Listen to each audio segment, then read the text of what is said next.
ومن أحسن قولا ممن دعا إلى الله وعمل صالحا وقال إنني من المسلمين. السلام عليكم ورحمة الله وبركاته. الحمد لله بسم الله مستعينا راضيا به مدبرا معينا، والحمد لله كما هدانا إلى سبيل الحق واجتبانا، أحمده وأشكره ومن مساوي عملي أستغفره واستعينه على نيل الرضا وأسترد لطفه فيما قضى، وبعد إني بيقين أشهد شهادة الإخلاص إلا يعبد بالحق مألوه من سوى الرحمن من جل عن عيب والنقصان، وأن خير خلقه محمدا من جاءنا بالبينات والهدى رسوله إلى جميع الخلق بالبينات والهدى ودين الحق، صلى عليه ربنا من جل والآل والصحب دوما سرمدا. ثم أما بعد، ما زلنا نتكلم عن آداب الطالب في نفسه. وصلنا إلى الأمر السادس ألا هو القناعة والزهادة، وأعطيت سؤالا على هذا يشمل ما أخذناه من بداية الترم إلى أن ننتهي من الفصل الأول وهو آداب الطالب، ألا هو اذكر آداب الطالب في نفسه، أو اذكر على سبيل الإجمال آداب الطالب في نفسه مع ذكر الدليل. الدليل لكن أقول لك على إجمالا، لا تكتب تفصيلا، لما تكتب إجمالا فقط. قال المصنف الأمر السادس القناعة والزهادة. التحلي بالقناعة والزهادة وحقيقة الزهد. الزهد بالحرام والابتعاد عن حماه، بالكف عن المشتبهات وعن التطلع إلى ما في أيدي الناس. ويؤثر عن الإمام الشافعي رحمه الله تعالى: لو أوصى إنسان لأعقل الناس صرف إلى الزهد. وعن محمد بن الحسن الشيباني رحمه الله تعالى لما قيل له: ألا تصنف كتابا في الزهد؟ قال: قد صنفت كتابا في البيوع. يعني الزاهد من يتحرز عن الشبهات والمكروهات في التجارات، وكذلك في سائر المعاملات والحرف. وعليه فليكن معتدلا في معاشه بما لا يشينه، بحيث يصون نفسه ومن يعول، ولا يرد مواطن الذلة والهون. الشيخ يتكلم وهو يخاطب الطالب بأمر يحتاجه الطالب وغير الطالب، قضية أن يكون زاهدا. والمراد بالزهد ليست القضية في الزهد أن يبتعد عن الحرام، فليس كل من ابتعد عن الحرام فهو زاهد، فإنما هو تارك لما أمر بتركه، لكن لا يدخل في حيز الزهاد. إنما الزاهد الذي يرى الشيء الحلال ويصعب عليه فعله أمام الناس. لماذا؟ لأنه ربما هذا الشيء الحلال المباح ينقصه، يجعل له نقصا فيه. كان لو ضربنا مثالا برجل يريد أن يشرب في الشارع أو أن يأكل في الشارع وهكذا، هذه أشياء إنما تنقص من الإنسان، لا سيما إذا كان طالب علم وإذا كان له حشمة ووقار عند الناس. فإن أكل بين الناس في الشارع وأكل واقفا وكذا، فإن هذا من الأشياء التي تنقص قدر الرجل. كذلك لو تبول إنسان وهو واقف، فالتبول وهو واقف إنما حكمه الكراهة وليس التحريم، لكن لم يصل إلى حد التحريم. لكن لو فعل هذا، عند علماء الحديث قديما كان من يتبول واقفا فلا يقبل حديثه، لأنهم يقولون أتى بشيء من خوارم المروءة. فالإنسان طالب العلم الذي هو بين الناس شيء له قيمة وله قدر لا ينبغي أبدا أن يفعل مثل هذه الأمور. كذلك الضحك مع الناس اللي احنا بنسميه بالهزار وهكذا، وهذه أشياء هي مباحة، ولكن إنما تنقص من شأن طالب العلم. يقول: وحقيقة الزهد بالحرام والابتعاد عن حماه. المراد بالحمى هنا الشيء الحرام، ولنضرب له مثالا على أنه موجود بين دائرة. حمى هذا الشيء الحرام هي الدائرة التي حددتها الشريعة وقالت لك لا تقترب منها. خلاص؟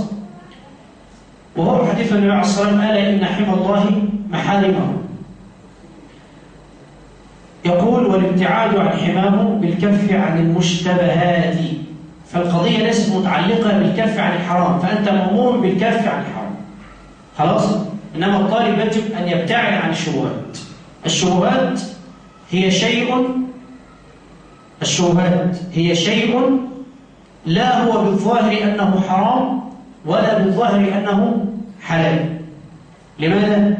لأن المراد بالشبهات لا يعرفها إلا أهل العلم. يعني الذي يعرف الشبهة إنما هو العالم، والذي يعرف إذا كان هذا الشيء حرام أو حلال. طيب لماذا هو شبهة؟ لأن القضية لا تترتب على العالم، إنما تترتب على عوام الناس. فربما الناس يرون شيئا حلالا لكن العالم يراه حراما. لماذا؟ لأن ربما الناس يرونه حلال لاعتيادهم عليه، إنهم اعتادوا على الشيء فصار عندهم حلال، لكن لما هو طلع بالكتاب والسنة ودرس عرف أنه حرام. نضرب مثال على ذلك. كرجل مثلا متاجر في الأقمشة مثلا، يبيع ملابس، ولتكن ملابس داخلية بالنسبة للنساء. فالأصل أن هذا الرجل إنما يبيع أشياء تلبس في المنزل، لكن فوجئ بأن هذا اللباس إنما لبسه الناس في الشارع. خلاص؟ نقول هذا المال هو مال حلال، لأن لما صنعه إنما صنعه ليلبس في البيت. طيب رجل يبيع لباسا يلبس في الشارع ويلبس داخل البيت، يعني كالبناطيل الضيقة وغير ذلك. خلاص؟ من النساء من يعني تلبسها في الشارع، ومن النساء من تتوقع أن تلبسها إلا داخل البيت. نقول هذا شبهة. هذه شبهة. ليه شبهة؟ لأن في استعماله في بعض الأوقات يكون حلالا وفي وقت يكون حراما. فإذا لبسته خارج البيت صار، وإذا لبسته في داخل البيت هذه الشبهة. هذه الشبهة. شيء يستعمل في الحلال ويستعمل في الحرام، كالتلفاز مثلا يستعمله الناس في مشاهدة كذا وكذا من المحرمات، وآخر في المباحات. واضح؟ فنقول هذه الشبهات. الأصل في طالب العلم مش الناس بقى كلهم أن يبتعد عن ما يثير حوله شبهة. كرجل مثلا يبيع بالتقسيط. خلاص؟ الأصل عندنا في الشريعة كل قرض جر نفعا فهو ربا، كما قال النبي صلى الله عليه وسلم. خلاص؟ البيع بالتقسيط هو جائز عند جمهور العلماء. خلاص؟ خالف في ذلك البعض، ولكن الذين خالفوا قالوا كلاما دقيقا في المسألة. قالوا أن البيع بالتقسيط إنما صورته صورة الربا تماما. يعني محدش يعرف يفصل بين صورة الربا وبين صورة التقسيط. واضح؟ ليه؟ هو مال بزيادة. خلاص؟ طبعا ردوا عليهم الآخرين قالوا لا، إنما هي سلعة وليست مال. لو كانت مالا لكان الأمر أصلا لا يدخل في الشبهة على الإطلاق، إنما يصح حرام قطع وانتهت القضية. إنما هي عبارة عن سلعة. فالآن صاحب السلعة إنما يبيعها على أنها سلعة، وضرب على ذلك أمثال. أضرب لك عن مثالا قريبا في مثل هذا الزمان. كارت الشحن اللي هو مثلا ب 10 جنيه، في مكان تشتريه ب 10 ونص، مكان ب 10، في مكان ب 11، في مكان ب 13، في مكان ب 15. صح؟ طيب اللي يبيع ب 15 باع حرام، واللي بيبيع ب 13 باع حرام، واللي بيبيع ب 10 باع حرام. ايه القصه؟ ولا ده حلال وده حلال وده حلال وده حلال؟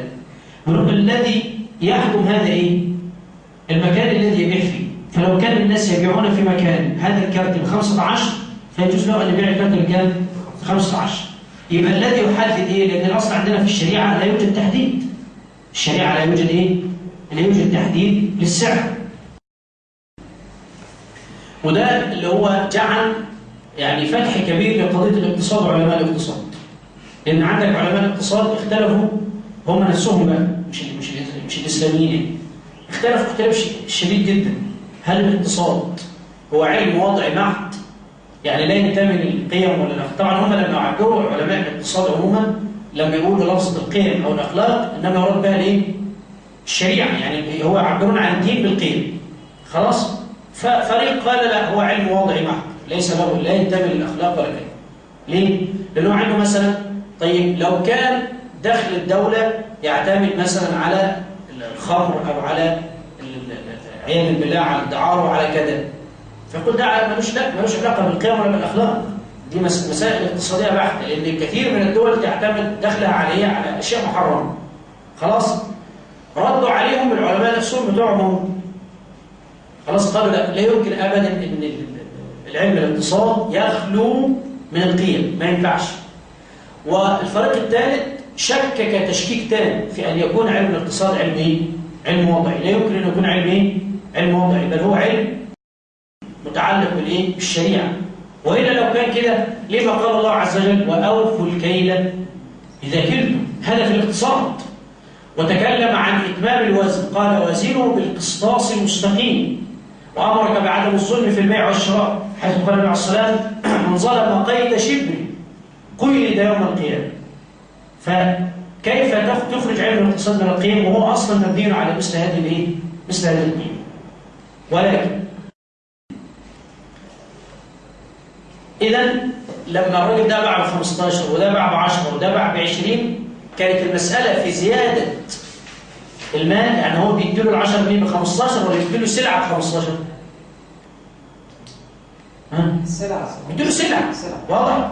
فالسلعة هذه الشريعة حددت لها ثمنا، لم تحدد لها ثمن، لم تحدد لها ايه؟ ثمن. ولذلك كانت أثير في في الفترة الأخيرة قضية اللي بيستلف رصيد. استلاف الايه؟ اللي بيستلف رصيد. اللي بيستلف رصيد بيستلف 3 جنيه مثلا، خلاص بيديهم له كام؟ بيديله 2.5. فالذين قالوا مثلا بعدم بيع جواز التقسيط قالوا بأن هذا ربا، بأن هذا ايه؟ بأن هذا ربا. ولكن الصحيح، وأنا كنت أرى هذا القول في البداية، لكن تبين لنا بعد ذلك أن القضية الشركة التي تتعامل معك على أنه ثمن، إنما تتعامل معك على أنه دي سلعة. هو باع لك رصيد ب 3 جنيه، خلاص، اللي هي ايه بيسموها احنا خدمة العملاء، ولا بيسموها ايه النص البداية، خلاص. فإذا الأمر تعلق ببيع سلعة، السلعة دي بقى طلعت نزلت هي سلعة، خلاص، ده بيبيعها ب10 لأن البلد المجتمع اللي هو فيه ناس على قد حالتهم هم بيبيعوا كده. واحد تاني في مكان راقي بتتباع نفس الشيء بس بسعر أعلى، وهكذا، خلاص. ولكن اللي قالوا بقى بحرمة التقسيط قالوا ايه؟ قالوا ان الصورة ما بتختلفش كثيرا. ليه؟ لأن أغلب اللي بيبيعوا بالتقسيط يقول لك الثلاجة دي ب 1200 كاش وب 1400 قسط. ركز بقى معايا، قال ايه؟ ان دي بكام؟ ب 1200 كاش، فهو بيقول لك و1200 قسط. فقال ان هو كده خرج الموضوع من مخرج السلع.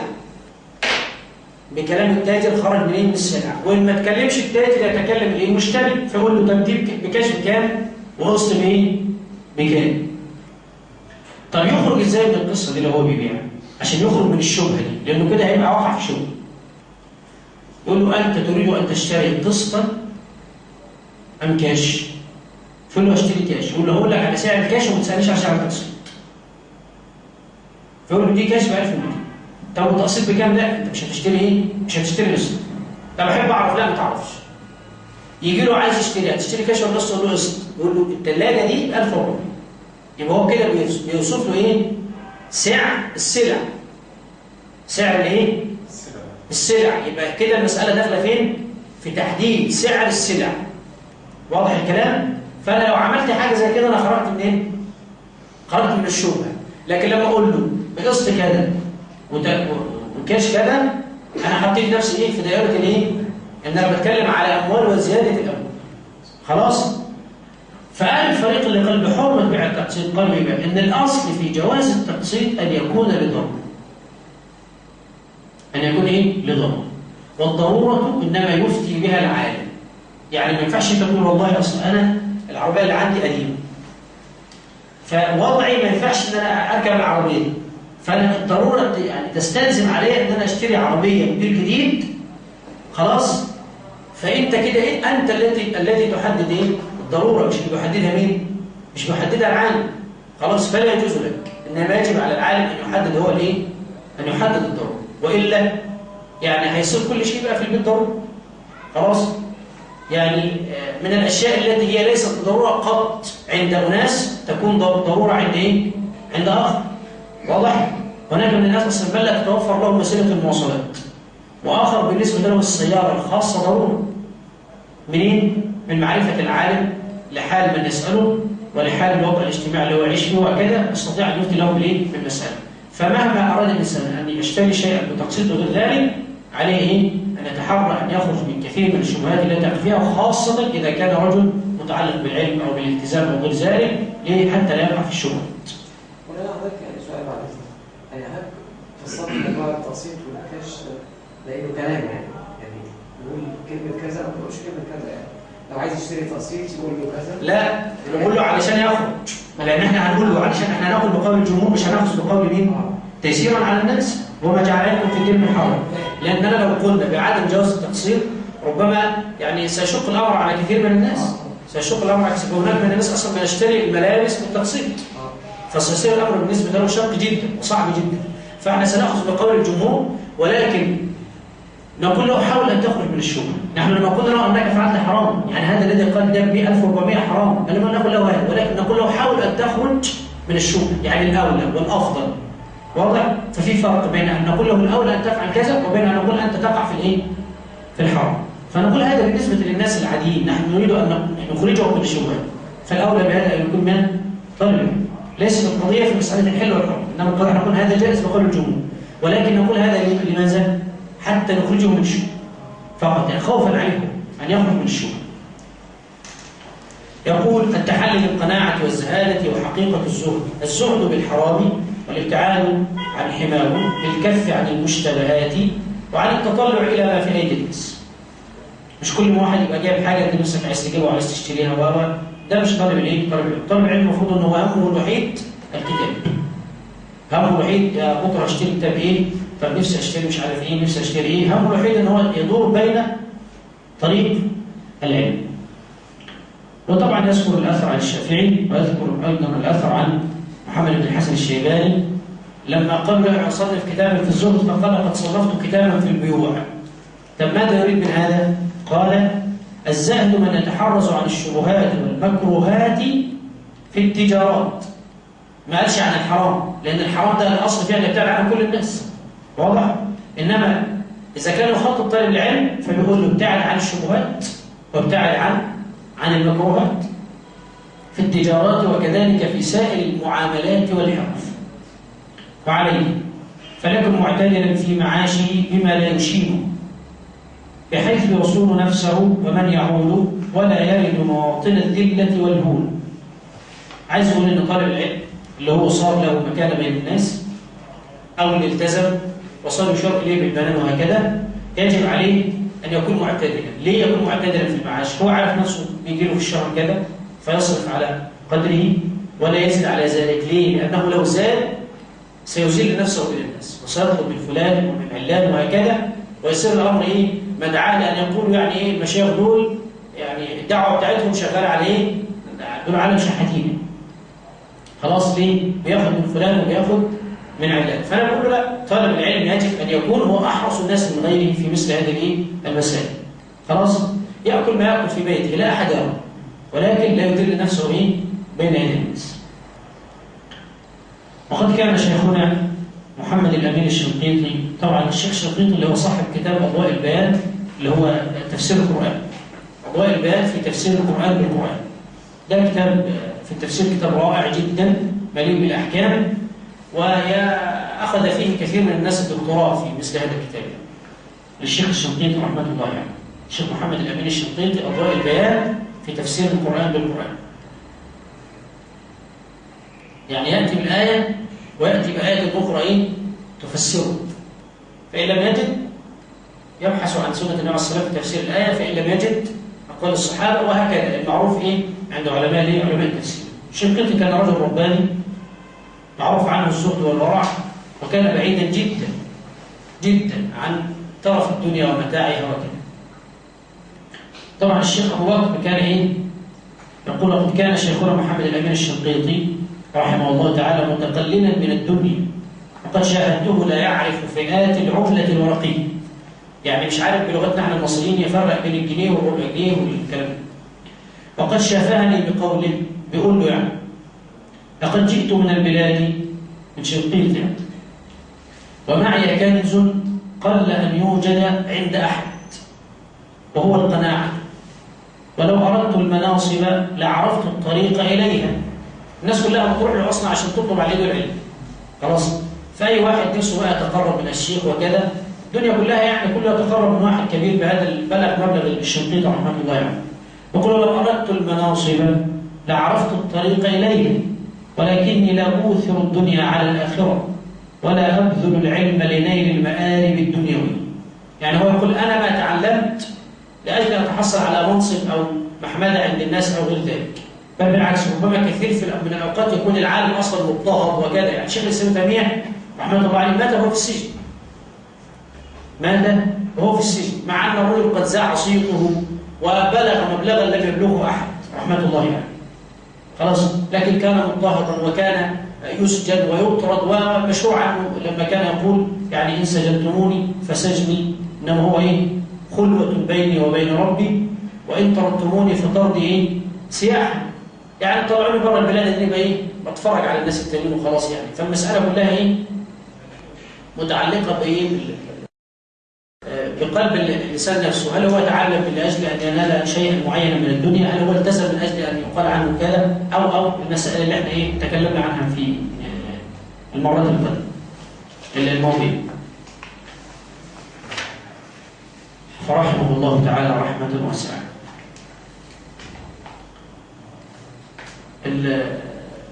قصة أن يكون الإنسان عفيفا وكذا، يعني لما تقرأ في سير العلماء وفي تراجمهم تجد يعني أشياء عجيبة حقيقة. الإنسان يقف في قمة الذهول أنه يجد مثل هذه الأشياء. أنا أذكر أن بعض المشايخ المعاصرين اقترض كتابا استلفوا يعني يقرأوا، وهذا الكتاب كان تقريبا ما يقرب من 14 مجلد، فلأنه ليس معه مال يشتري هذا الكتاب كتب منه 6 مجلدات بخطه، وهو ده الشيخ الحويني في بداية الطلب، عشان ما كانش معاه يشتري الكتاب. لما استلفوا لمدة معينة قعد يكتبه، لأنه طبعا مش هيقرأه هيحفظه، هيحتاج يراجع، هيحتاج كتب 6 مجلدات من مثل هذا الكتاب، لأنه لا يجد ثمن الكتاب. وحتى يذكر أن من ضمن قصصه في المسألة دي أنه هو في الجامعة لما اشترى كتاب صفة صلاة النبي للألباني، يعني أول تعرفه على الألباني، اشتراه المختصر، يعني اشترى اللي هو الأقل عشان ما كانش معاه المال عشان يشتري مثل هذا الكتاب. واخد بالك؟ في الوقت الذي يعني كثير من الناس تريد أن تعطي وهكذا، ولكن ليه؟ علشان لما يصل في يوم من الأيام، هو كان يعرف أنه في يوم من الأيام هيبقى كذا أبدا، ولا الألباني ولا غيره. هو في واحد وهو في بداية الطلب يبقى عارف أنه هيبقى شيخ كبير، مش عرفه، هو يعلم الغيب، لا يعلم هذا. لكن لما يصير شيخا كبيرا سيكون الأمر مشكلة. الشيخ الألباني رحمة الله عليه كان ممن يحضر له في الدرس، يعني يحضر ويجلس بين الطلبة، رجل من التجار. التجار دائما معروف عنهم ان هم يعني ليس لهم علاقه بالعلم ولا التعلم وكذا، لكن لانه صاحب مال وكذا يريد ان يعني ان يقول انا صاحب فلان واجلس معه واتحدث معه وهكذا. حتى يذكر انه في بعض الاوقات كان يتكلم مع الشيخ الالباني، وكان لما يريد ان يحدث الشيخ يروح يجلس بجانبه عشان يتضح امام الجلوس انه مقرب من الشيخ وانه وهكذا. درجة يطلب الشيخ رحمة الله عليه كان يبتعد عنه جدا. فهذا الرجل كان في أوقات مثلا يجيب مثلا قاعدين في مجلس علم والطلبة سهرانة يجيب لهم أكل مثلا. خلاص، طب الشيخ الألباني وماله بيحب حاجة زي كده؟ ملوش علاقة بالموضوع. فلما الشيخ تعب منه، الشيخ الألباني تعب منه، كل شوية إيه يتطفل على الشيخ والشيخ مش فاضيله. خلاص؟ فقعد بقى يقول بقى أنا كنت بجيب وبعمل وبودي والكلام ده كله. فده شيء إيه؟ خد بالك من حاجات زي دي. ده شيء يضيع. حتى شوف ده مش ليه، ده حتى لمين؟ للطلب. ناس بتطلب علم وأنت عارف نفسك ما أنتش طالب علم، ولعل الله أن ينفع بهم فأردت أن تأخذ أجر، فبتجيب لهم أكل وهم قاعدين سهرانين ياكلوا عشان يكملوا مذاكرة ولا كده، ولا هتجيب لهم شاي وسكر ولا أي حاجة من ده، خلاص؟ علشان تأخذ الأجر. لكن خد بالك أنت مش جايبه لك، أنت جايبه للطلب، ومع ذلك لأنهم الطلبة بتاعتك برضه شرك دي. فما بالك لو هو جايب لك؟ هيبقى ده أدعى لأن أنت لا تعرف تقول له ده حرام ولا حلال ولا تعرف تعمل أي حاجة خالص. الأمر السابع التحلي برونق العلم. ده شيء مهم جدا بقى. التحلي برونق العلم حسن السمت والهدي الصالح من دوام السكينة والوقار والخشوع والتواضع ولزوم المحجة بعمارة الظاهر والباطن والتخلي عن نواقضها. عن ابن سيرين رحمه الله تعالى قال: كانوا يتعلمون الهدي كما يتعلمون العلم. يعني بيسأل عن النبي عليه الصلاة كيف كان يأكل، كيف كان يشرب، كيف كان يصوم، كيف كان يحج، كيف كان يلبس عليه الصلاة والسلام، كيف كانت هيئته. كانوا يتعلمون الهدي كما يتعلمون العلم. وعن رجاء بن حيوة رحمه الله تعالى أنه قال لرجل: حدثنا ولا تحدثنا عن متماوت ولا طعن. يعني نحن نريدك أن تحدثنا عما ثبت عنه عليه الصلاة والسلام من أخلاقه ومن محاسنه ومن علمه ومن أدبه ومن تواضعه وكذا وكذا. لماذا؟ لأنهم يريدون أن يقتدوا به عليه الصلاة والسلام. ولا تحدثنا فتقول حدثني فلان عن فلان أن فلانا كان يطعن في كذا وكان يقول كذا. احنا مش عايزين ده. ليه؟ هو أنا علاقتي إيه بأن فلان كان وحش وكان بيشتم يعني؟ أنا أعمل له إيه؟ فركز بقوله حدثنا ولا تحدثنا عن متماوت ولا طعن. رواه الخطيب في الجامع وقال: يجب على طالب الحديث أن يجتنب اللعب والعبث والتبذل في المجالس بالسخف والضحك والقهقهة وكثرة التنابر وإدمان المزاح، والمزاح صحيح والإكثار منه، فإنه يستجاز من المزاح بيسيره ونادره وطريفه، والذي لا يخرج عن حد الأدب وطريقة العلم.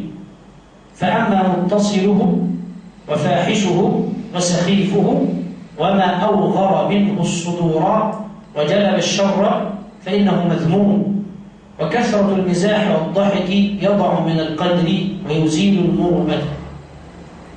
عايز أقول لك يا طالب العلم، هذا الكلام تفتكر أن الطالب بس يحتاجه ولا أكثر أغلب الناس تحتاج له؟ كلنا نحتاج له. إذا كان إنسان يعني يريد أن يكون معظم موقرا بين الناس حتى ولم يكن طالب علم، هذا يحتاج إلى مثل هذا الكلام. يقول أن يجتنب اللعب. هو اللعب المباح حرام؟ ليس حرام، ولكن أنا أريد أن أضرب لك مثال. لو أنت ترى أنني شيخ معظم وكبير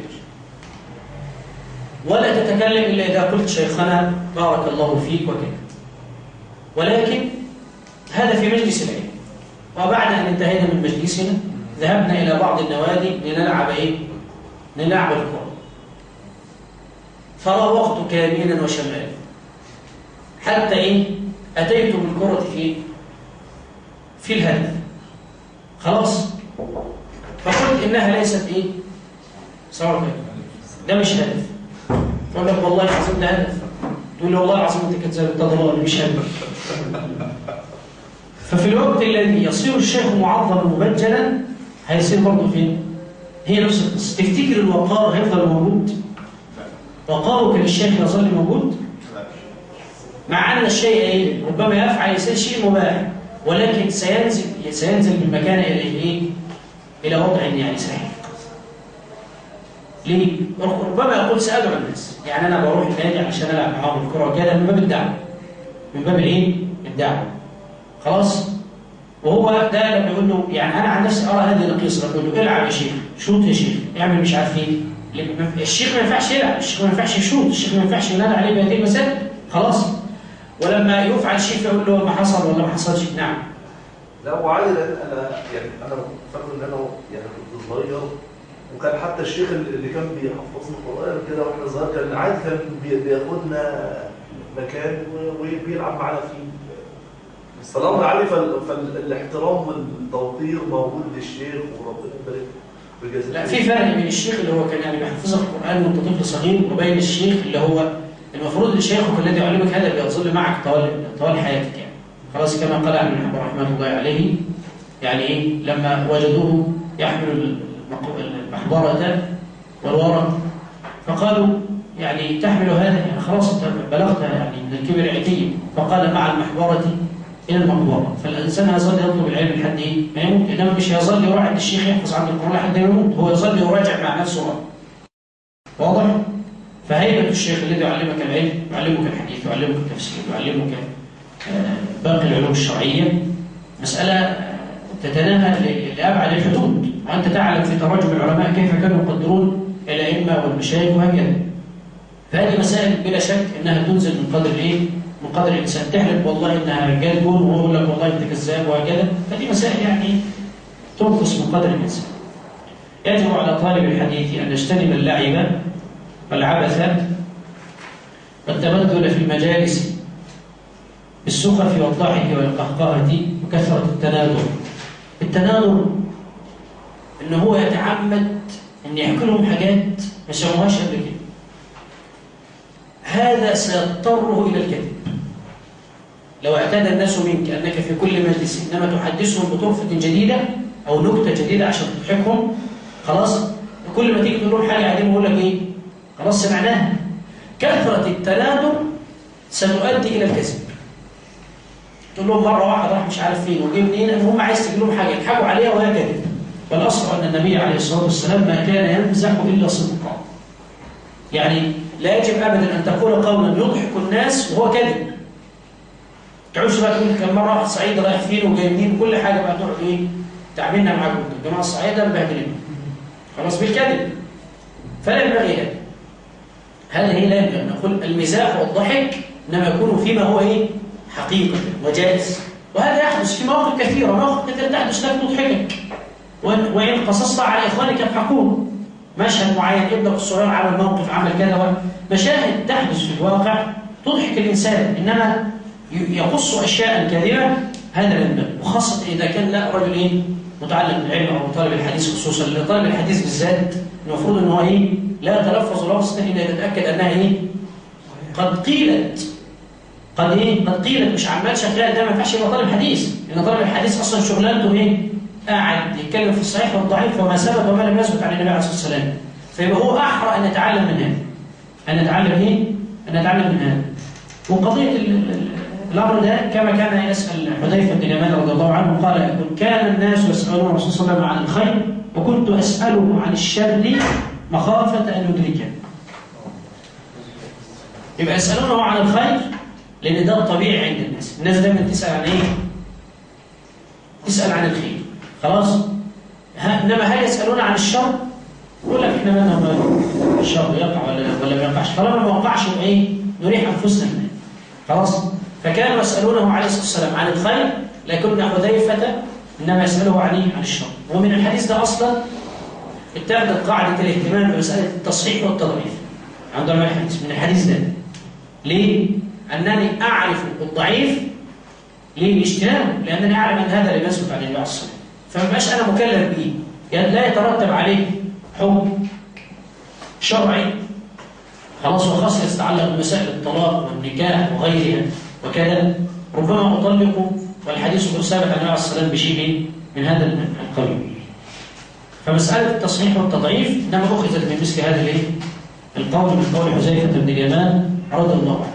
فلا يجب أبدا أن يكثر طالب الحديث أو طالب العلم بكثرة النوادر، أن يجلس بين إخوانه ليتكلم بأي شيء تافه وخلاص، لأنه سيؤدي به بعد ذلك إلى الكذب.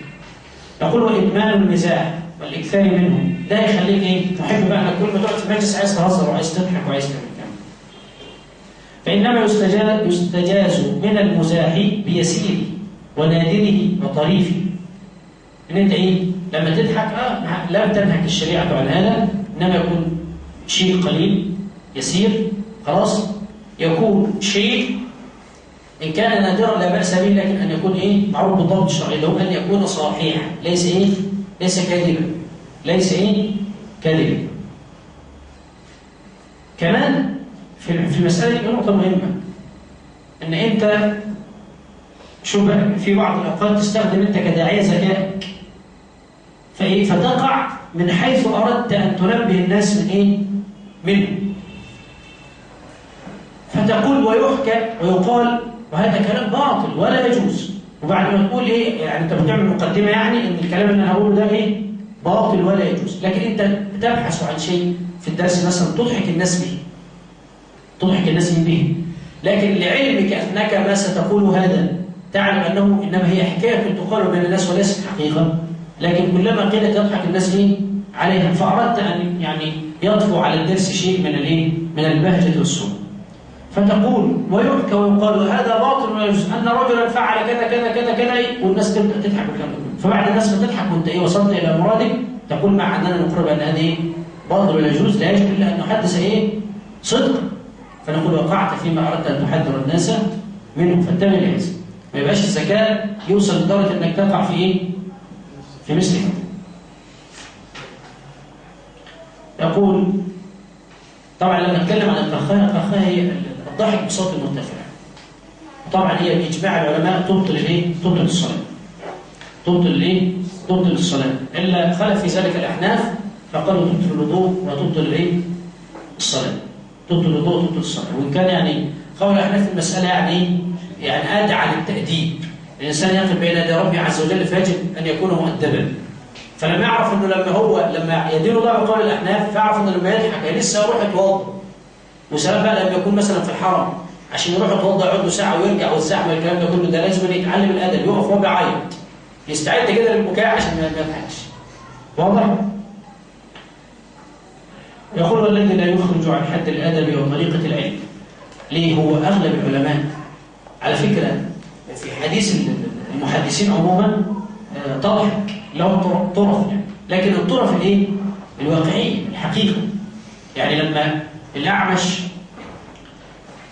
شوف ده ضحك اول ما قلت الاعمش ليه؟ عشان الاعمش له قصص عجيبه خلاص، فالاعمش مراته كانت اخلاف عيشته، بس اعمش معروف يعني عنده عمش في عينه لقب بهذا، فشوف انت بقى الناس تيجي من كل الدنيا عشان تستمع تاخذ الحديث عن مين؟ عن الاعمش، فالرجل بين طلباته وبين الناس رجل معظم موقر، لكن في البيت مراته مبهدله،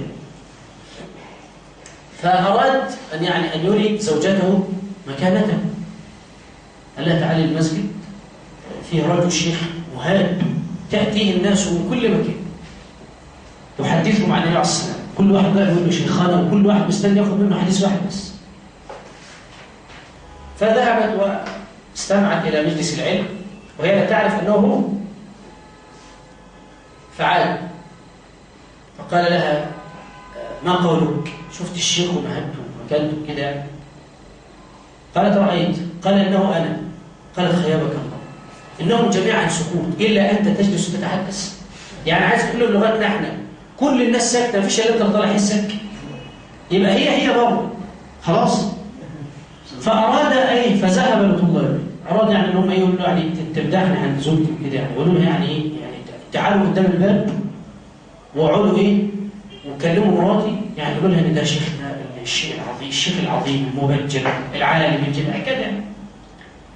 فذهب الطلبه فقالوا يعني انه كذا وانه كذا وانه كذا، غير انه اعمش، قال خيركم الله ما جئتكم الا من اجل هذه، يعني انا جئتكم لتذكرون هي المحاسن، هي اصلا متضايقه مني عشان موضوع ان انا اعمش، فتذكرون المحاسن كلها التي تعرفها، وجئتم على الشيء الذي جئتكم به فتذكرونه. فقولك هذا حدث أم لم يحدث؟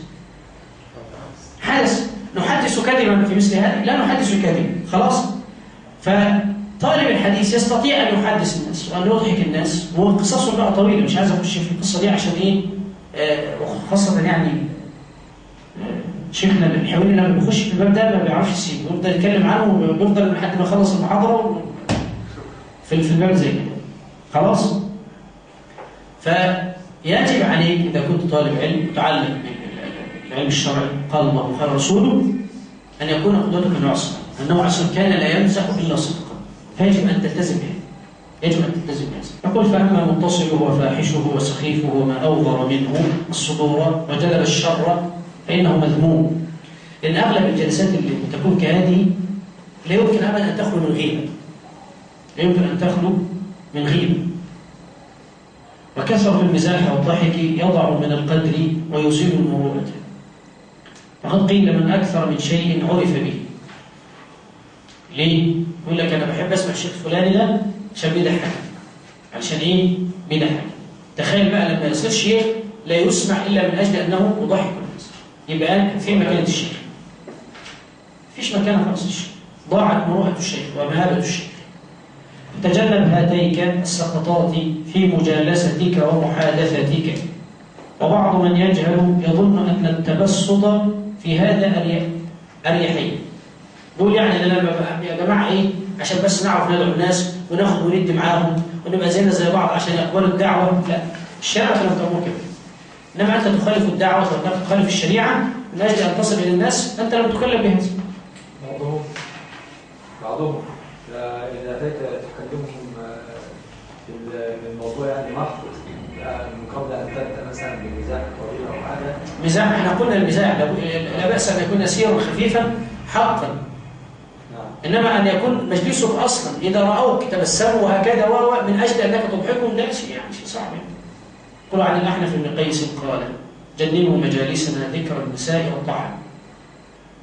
إني أبغض الرجل يكون وصافا لفرجه وبطنه.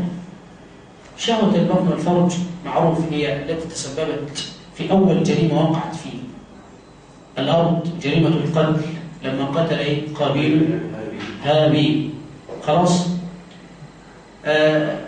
وكل ذنب إنما يقع إنما يتعلق بشهوتي البطن والفرج. ولما نتكلم عن الشهوة نتكلم عن شهوة وعن شبهة. نتكلم عن شهوة وعن شبهة. الشهوة ما تتعلق بالبطن والفرج وطعام وشراب ونساء ومسكن وملبس وغير ذلك، هذه كلها إنما تتعلق تتعلق بالشهوات. الشبهات اللي تتعلق بالدين من قضايا الاعتقاد، خلاص، ومن قضايا ما هو ثابت ما أثبته الله لنفسه ورسوله عليه الصلاة والسلام أو ما نفاه الله عن نفسه أو النبي عليه الصلاة والسلام وغير ذلك. هذه تتعلق بالشبهات. خلاص، أن يأتي بدليل يريد أن يخرج منه من بدليل هو يظن أنه صادق. يعني كما رأيت بعض هؤلاء يقول بأن قضية الاختلاط في الشريعة لم تكن معروفة على الإطلاق في زمان النبي عليه الصلاة والسلام، وأن الذين صدروا قضية الاختلاط هؤلاء يريدون أن ينشروا مذهبا جديدا لم تعرفه الشريعة قط. وهو ينكر أحاديث البخاري ومع ذلك أتى بحديث صحيح البخاري اللي هو عن عبد الله بن عمر بن عمر مش بن عمر، عن عبد الله بن عمر كان النساء والرجال في زمان النبي صلى الله عليه وسلم يتوضؤون جميعا. يتوضؤون جميعا. فقال بفهم هذا لفظة جميعا إنما تعني أن المرأة إنما تقف بجانب الرجال ويتوضؤون. ويظن هذا الظن أنه كان هناك كانت فيه بيضة وحنفيات فالرجل بقى جنب الست والكلام ده. خلاص؟ فبفهم هذا قال أهو كما ترون لم يكن الاختلاط حراما في زمان الصلاة. خلاص، إنما هؤلاء الذين يقولون هذا إنما يصدرون إلينا أشياء جديدة. فربما يسمع بعض الناس مثل هذا فتقع الشبهة في قلبي، تقع الشبهة في قلب عياذا بالله، فيظن أن الرجل الذي لا يأخذ من البخاري يستدل بالبخاري. يعني هذا هو التناقض العجيب، أنك أصلا لا تؤمن بصحيح صحيح البخاري إذا لا تستدل بما فيه. خلاص، والحملة كلها من قديم الزمان على البخاري، ما تجدش الحملة على مسلم ولا على النسائي ولا الترمذي ولا أي كتاب خالص، إنما الحملة كلها فين؟ ليه؟ لأنه إذا سقط البخاري لن تقوم لأي كتاب بعد البخاري. أصل هو لو أسقط في الأول قامت الحملة على المستشرقين، قعدوا يجيبوا الشبهات وكذا وكذا وكذا، ما نجحوش. طب هم ليه لما عملوا الحملة دي المستشرقين عملوها على القرآن ابتداء ليه؟ لأنه لو أسقط القرآن هتعرف تقول قال البخاري صحيح؟ خلاص أنت ضيعت أصل الأدلة عندك، مش هتعرف تتكلم. لما ما عرفوش بدأوا يشتغلوا على إيه؟ على صحيح البخاري. وأنا أقسم بالله يا إخواننا أمثال هؤلاء لا يستطيع أن يقرأ أحاديث صحيح البخاري، والله العظيم لا يستطيع، لا يجيد أن يقرأ أحاديث صحيح البخاري، وخاصة لو جبناه له غير مشكل، يعني لو جبنا له الكتاب مش متشكل وجبنا له البخاري يقول حدثنا فلان عن فلان عن فلان، أنا أتحداه لو قرأ لحد الصحابي ما قرأش الحديث، لو قرأ حدثنا فلان عن فلان عن فلان صح، حديث واحد بس مش هيشكله، هنسيبها له كده بيضة ويقرأ، اللي هو طالع يكلم الناس ويقول يعني البخاري مش كله واحد صحيح ومش عارف، ده على أساس إنه أصلا بيعرف يفرق بين الصحيح والضعيف، ومش عايزين نخش في المسألة دي. ولكن أغلب من يستمعون هذا مثل هذا إيه؟ الناس العوام. أي عالم يسمع هذا يعرف إن هذا كلام باطل، الردود عليه من 500 وجه، مش من وجه واحد فقط، الرد على مثل هذا من 500 وجه، وليس هذا الموضوع. إنما القضية كلها إيه؟ في كلمة يقولها هو يعني هيتكلم من النهارده لحد ما يموت لن يأتي بشبهة جديدة. أي حد بالذات تعرض لمسألة شبهات المستشرقين كلهم بيجيبوا من كتب المستشرقين وطلع الشبهات اللي حطوها المستشرقين. خلاص أنت عارف إن كتاب المعجم المفهرس الفاظ الحديث النبوي مش إحنا اللي عاملينه، وده من أهم الكتب عند طالب علم الحديث. المعجم المفهرس لألفاظ الحديث النبوي، الكتاب ده عملوه المستشرقين، وصار هذا الكتاب من أفضل الكتب لطالب الحديث لسرعة البحث عن الحديث، وخاصة لما ما كانش لسه فيه كمبيوتر ولا كلام. ليه؟ جاب الحديث، يعني مثلا حديث إنما الأعمال بالنيات، فراح جايبه إنما الأعمال، خلاص يجيب شطر من الحديث يعني، ويجي جنبيه يفتح قوسين ويكتب مثلا خاء، يبقى الحديث ده فين؟ في البخاري. نون يبقى في النسائي، ته يبقى في الترمذي، وهكذا. فانت وانت بتبص تعرف ان الحديث ده بدل ما تروح تبحث عنه في النسائي وتعرف ان الحديث ده في البخاري والنسائي والترمذي وهكذا. انا بضرب على ذلك ايه؟ مثال. فيسهل ويحط لك رقمه في النسائي ورقمه عند البخاري ورقمه فين؟ في الترمذي او غيره من كتب الايه؟ كتب السنه. خلاص؟ هم عملوا القصه دي ليه؟ عشان تبقى انت سريع البحث؟ لا، هو عشان يسهل على نفسه البحث انه يدور لك على شبهه بسرعه. فهمت المعنى ازاي؟ فلما يجي يقول لك مثلا اضرب لك مثال حديث النبي عليه الصلاه والسلام نهى النبي صلى الله عليه وسلم ان يتوضا الرجل بفضل ماء المرء. انتم تتفقوا السنه ولا لا؟ يس. فتقرا هذا الحديث نهى النبي ان يتوضا الرجل بفضل ماء المرء. تجد الحديث الثاني توضا النبي بفضل ميمونه. تلاقي المستشرقين يعملوا ايه؟ يروح جايب الحديثين دول على بعض. ليه؟ عشان يثير الشبهه. عشان يقول لك بص البخاري. لا مش قصه في البخاري. يجيب لك دول حديثين اهو. واحد بيقول نهى النبي ان يتوضا الرجل بفضل ماء المرء. خلاص؟ والثاني توضا النبي بفضل ميمونه. بل وذكر ابن عباس ان النبي صلى الله عليه وسلم كان يتوضا بفضل ميمونه وعائشه وغيرها من ازواجه عليه الصلاه والسلام. خلاص؟ حديث ابن عمر نهى النبي ان يتوضا الرجل بفضل ماء المرء. طب وده فيهم حديث ضعيف؟ الاثنين احاديث ايه؟ صحيح. الاثنين احاديث ايه؟ صحيح. لما الرجل العام يقرا مثل هذا الكلام واللي بيعرض عليه الامر مش بيشرح بقى، هو مش بيشرح تفرق، ده اللي انا بعرض عليك عشان اقول لك شبهه بس واسيبك انت هتعمل ايه؟ خلاص هتقع الشبهه في قلبك. اقل شبهه انك تقول حاجه من الاثنين، يا اما ده صحيح يا اما ده ايه؟ يا اما ده باطل، اقل شيء. خلاص؟ لان ما ينفعش الاثنين ايه؟ بعقل انا اقبله. هي المساله مش كده خالص. المساله ايه؟ المساله مش كده خالص. لما تيجي تقرا في كتب الفقه هتعرف ان الشيخ ابن تيميه خلاص والنووي وابن عبد البر كتير ممن نقل الاجماع، نقل الاجماع على جواز ان يغتسل الرجل بفضل ماء ان تغتسل المراه بفضل ماء الرجل. خلاص؟ خالف في ذلك الإجماع النووي نقل الإجماع على جواز أن تغتسل المرأة بفضل ماء الرجل لا العكس. يعني النووي يرى الإجماع على جواز أن تغتسل المرأة بفضل ماء الرجل، ولا يرى جواز أن يغتسل الرجل بفضل ماء المرأة. تجد في ترجيحات العلماء، ودايما عايزك لما تذاكر كتاب فقه اقول لك على طريقه تيسر عليك المساله زي كده.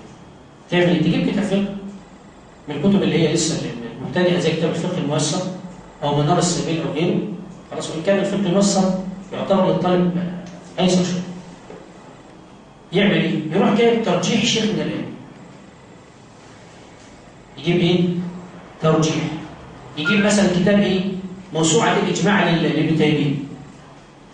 موسوعة الإجماع لمين؟ للنووي. ويجي في المسألة يشوف النووي نقل الإجماع يروح كاتب إجماع مين؟ إجماع النووي. يبقى على الأقل وهو شغال بيذاكر بقى بيحفظ إجماعات مين؟ إجماعات الأئمة على الأقل. خلاص؟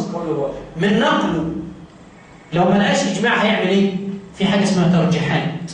في حاجة اسمها إيه؟ بعد الإجماعات يبقى فيه ترجيح. يقول لك رجح الشيخ الفلاني كده. ده مش معناه إجماع، معناه إنه إيه؟ الأولى عنده كده. تجيب بقى ايه كالمعاصرين ابن باز، ترجيحات ابن باز، ترجيحات ابن عثيمين، ترجيحات الشنقيطي رحمه الله عليه في الفقه اللي هي رجحها في اضواء البيان في رساله الدكتوراه، ترجيحات الالبان الفقهيه. خلاص، وتبقى وانت شغال بتذاكر بتكتب الكلام ده في الهواء مش عندك. خلاص، تاخد منك وقت شويه بس هتبقى على الاقل اتحصلت على ماده علميه هتعرف من خلالها ايه. لما يجي لك كتاب حديثين زي دول الشبهه تتفك عندك. فانا ابتدائي ولو كثير من الأئمة نقل الإجماع على جواز أن يغتسل الرجل بفضل ماء المرأة وأن يغتسل المرأة بفضل ماء الرجل. خالف في ذلك مين؟ النووي رحمة الله عليه. ويرى بعدم جواز إيه؟ الخلاف ده جه منين؟ لأن النووي كان إيه؟ مذهبه إيه؟ شافعي. فالشافعية لا يرون جواز أن تغتسل المرأة بفضل ماء إيه؟ أن يغتسل الرجل بفضل ماء المرأة. خلاص؟ فالمذهب طغى على الإمام النووي في مسألة كهذه إيه؟ كنز. طيب هو الإشكال هنا فيه؟ أولا لما بدت في السنة كلمة نهى النبي عليه الصلاة والسلام عند الظاهرية قولا واحدا النهي للتحريم. يبقى أي حديث فيه نهي الظاهرية يقولون عنه إيه؟ للتحريم. يبقى طالما مكتوب نهى يبقى حرام. خلاص؟ إنما عند جمهور العلماء إيه؟ خلاص؟ أن النهي ربما يكون للتحريم ربما يكون لإيه؟ للكراهية. خلاص؟ طيب أنا بقى إزاي أعرف إن ده للكراهية وده للتحريم؟ لما لم أجد له إيه؟ بعد ذلك مسوغا يسوغ أنه إيه؟ فعله النبي عليه الصلاة والسلام. فأنا نقول نهى النبي أن يغتسل الرجل وبعدين وجدت أن النبي يغتسل يبقى أعرف على طول أن النهي هنا إيه؟ النهي هنا إيه؟ للكراهية. وذلك الشيخ ابن بيقول لك إيه؟ الجمع بين حديث ابن عمر وقول ابن عباس هو أن المرأة إذا وجد ماء خلاص غير فضل ماء المرأة أو وجدت المرأة ماء غير فضل ماء الرجل فالأولى أن تغتسل إيه؟ أن تغتسل به أخذا بحديث ابن عمر نهى النبي أن يتوضأ الرجل بفضل ماء المرأة أو أن تتوضأ المرأة بفضل ماء الرجل. وإن لم يجد فيجوز له أن يغتسل بفضل ماء المرأة أو تغتسل بفضل ماء الرجل أخذا بحديث ابن عباس جمعا بين الأدلة. جمعا إيه؟ بين الأدلة. فالحادثين فيهم تعارض بل العكس الحادثين فيهم يسر الإسلام. فيهم يسر إيه؟ يسر الإسلام. فانتبه للمسلم. يقول جنبوا مجالسنا ذكر النساء والطعام. ليه؟ الحديث عن النساء في الغالب هيؤدي إلى إيه؟ الحديث عن الفتن وعن جمال النساء وعن كذا وعن كذا. ستوقع نفسك في فتن أنت أصلا يعني من أحوج الناس إلى ابتعادها. الطعام هنفتح وخاصة إذا كان فقير لا يستطيع مثلا ما يتكلم إيه نفسي أكل مش عارف إيه ويبشر من رائحة أكل إيه ومش عارف إيه والكلام ده كله. خلاص؟ وأنت كرجل لو كان معك مال مثل هذه المسائل لا تتكلم فيها أمام الناس خاصة قضية الطعام واللباس والحاجات دي. فما يبقاش لابس لبس مركب خلاص فيجي قدام راجل عمي راجل على قده اللي بيلبس قميص ب 10 جنيه ب 20 جنيه خلاص فتقول له لابس انا قميص ب 600 جنيه لان ده كان فتقول له 600 جنيه وهو شايفك انك بتقولها بكل بساطه. أو أنت ممكن تجيب له حاجة في دماغه أو أنت بتقول له الكلام ده القميص ده بكام؟ 600 جنيه هو عامل كده وأنت بتقول عادي بكل بساطة. ده لازم تراعيه، لازم تراعيه. ليه؟ لأن ممكن أنت عايش في مكان الوضع يعني البيئة اللي أنت عايش فيها هي كده، ولو ما لبستش كده هيبقى يعني شكلك بالنسبة للناس يعني مش هينفع خلاص. لكن لما بتنزل بقى البلد ولا تروح الأماكن دي حاول إنك تراعي الناس، لأن هو بينظر لك إن أنت كشيخ أو راجل ملتزم أو راجل مدرس ولا راجل كده، إن هو بينظر لك نظرة تعظيم وتمجيد خلاص. المشكلة تضيع فين؟ لأن مفاهيم الناس عجيبة. ما أنت لازم تراعي قضية مفاهيم الناس. مفاهيم الناس يقول لك يعني هو ده اللي عامل لي مسلم، اللي ما بيسكتش ركعة، اللي بيتكلم عن الزهد لابس كده وعامل مش عارف ايه، فهو هيظن عليه بقى هيحمل المحمل عليه اتهام والكلام ده كله. يقول لك عدول كذا سنه بيكلمنا عن الزهد وراكب عربيه مش عارف عامل ايه، بيكلمنا عن الزهد ولابس لبس بالشيء الفلاني، فلازم انت تراعي مثل هذه المسألة. ده في اختلاط في الفهم. ما انا بقول انت ممكن تلبس لان الوضع اللي انت فيه يحتاج هذا، لكن لما تروح في مكان الناس لا يعني معقول انا اروح بلد اريح مثلا كنت فيها محاضره فانزل بعربيه وانزل بكذا بمصر وانا رايح ادي محاضره عن الزهد، يبقى وضع الناس ايه؟ مثل هذه المحاضره يقولونها ازاي؟ مش معنى كده ان ابقى رايح لابس جلابيه مقطعه، لكن عادي لابس جلابيه زيهم. هو الزهد مش هيبقى مناسب للكلام ده صح ولا لا؟ فهي الفكره كلها احنا اتكلمنا المره اللي فاتت عن قضيه العلم والعمل. العمل بالعلم قطعا ما ينفعش ان انا ابقى نازل بكل المشهد ده اللي انا نازل بيه ده ونازل اتكلم عن الزهد. مشهد زي ده عايز بقى اتكلم عن عزه المسلم، ان يكون لسانه عزيزا، ان يكون ذا مهابه، ان يكون مش عارف ايه، فالمشي الشكل بتاعك يتناسب مع اختلاف هذا الموضوع. انما بيتكلموا عن الزهد والناس اللي جايبينك حاطين لك ميه معدنيه وحاطين لك كنز، وفي ناس من اللي قاعده مش هيبقوش في حياتها. الراعي ده شيء مهم.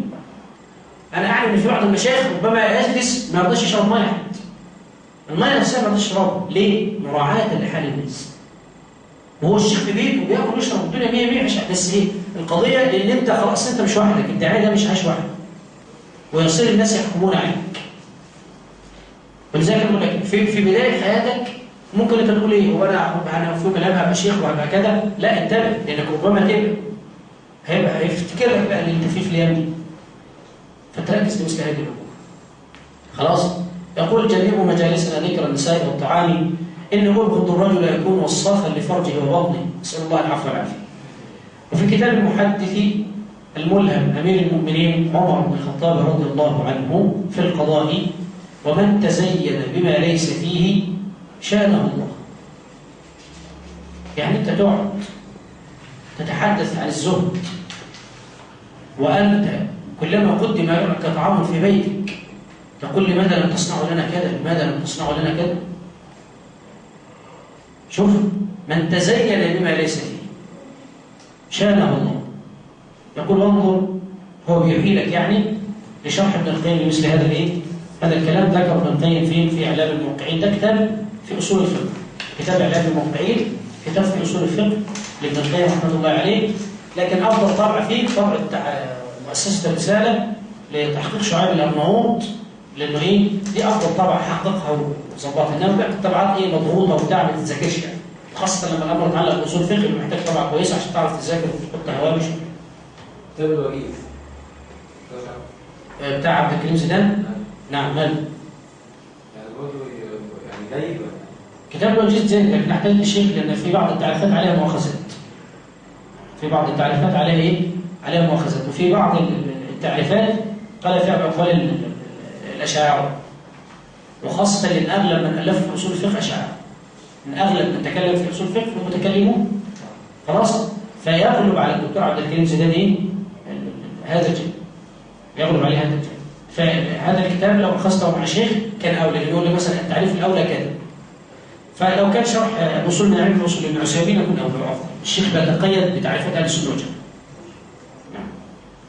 والشيخ شرح الكتاب، الشيخ شرح الأصول من علم الأصول، موجود في طبعة رخيصة مش غالية، دار العقيدة، طبعة شموع كل حاجة ورخيصة 16 جنيه على حاجة. شرح الأصول من أصول الشيخ المسوي. وستجد الشيخ تراجع في مثل هذا الشرح عن بعض المسائل كمسألة مثلا إيه المجاز باللغة العربية، تراجع عنها في مثل هذا الأمر.